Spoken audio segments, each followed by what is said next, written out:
participation des habitants est un débat qui ne date pas d'hier. La notion de participation se base sur un principe, la présomption de compétence. Chacun, chacune est compétent pour s'impliquer dans son quartier. Ce débat est aujourd'hui relancé grâce à une nouvelle loi, la loi Lamy de février 2014, qui place la participation citoyenne au cœur de la réforme de la politique de la ville. La politique de la ville consiste en un ensemble d'actions de l'État français visant à revaloriser certains quartiers dits prioritaires et réduire les inégalités entre territoires. L'approche est globale, associant les domaines urbains, économiques, sociaux et culturels. Hier, c'étaient les collectivités territoriales et leurs partenaires qui décidaient des actions à mettre en place sur ces quartiers. Demain, ce seront aussi les habitants. Parce que les habitants sont experts de leur lieu de vie, la réforme de la politique de la ville prévoit la mise en place de conseils citoyens. Ces assemblées, majoritairement composées d'habitants et d'acteurs locaux, associations, centres sociaux, commerçants, seront associées à tous les dispositifs mis en place sur leur quartier. Leur composition respectera les règles de la parité, autant de femmes que d'hommes, et la loi encourage également l'intégration des jeunes à ces conseils, qui sont ouverts dès 16 ans. Les membres des conseils citoyens seront tirés au sort. Cette sélection pourra se faire sur différentes listes ou sur une liste composée de volontaires. Les citoyens motivés pour intégrer ces conseils ne seront pas tous sélectionnés. L'objectif de ces conseils est d'associer les habitants aux décisions qui les concernent.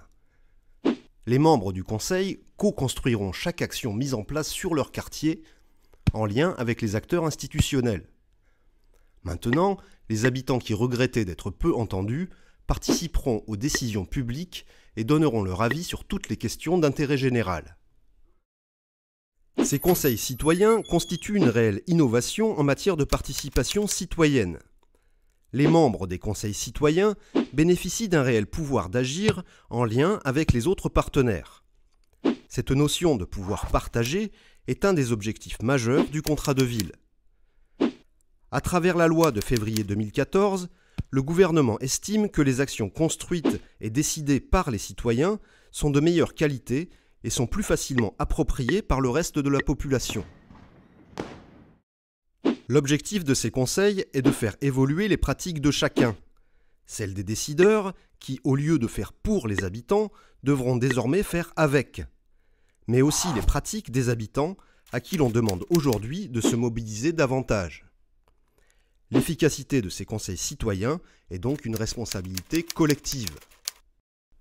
Afin de favoriser de réelles initiatives citoyennes construites par et pour les habitants, les conseils citoyens seront organisés et animés en toute indépendance par les citoyens eux-mêmes. Le règlement ainsi que leur mode de fonctionnement sera lui aussi déterminé par les membres. Ils s'engageront à se réunir régulièrement et à maintenir leur implication dans la durée. Bénévoles, ils pourront suivre différentes formations. Chaque conseil sera doté d'un budget pour assurer son fonctionnement. Ces conseils citoyens sont une porte ouverte vers plus de participation citoyenne, une meilleure prise en compte des avis et des besoins des habitants. Aujourd'hui, un appel à candidature est lancé envers tous les habitants des quartiers prioritaires, surtout ceux qui se mobilisent peu, ceux que l'on entend le moins. Ce sont eux que l'on doit entendre au sein de ces conseils. Nos institutions ont besoin de connaître leurs avis pour faire évoluer les quartiers.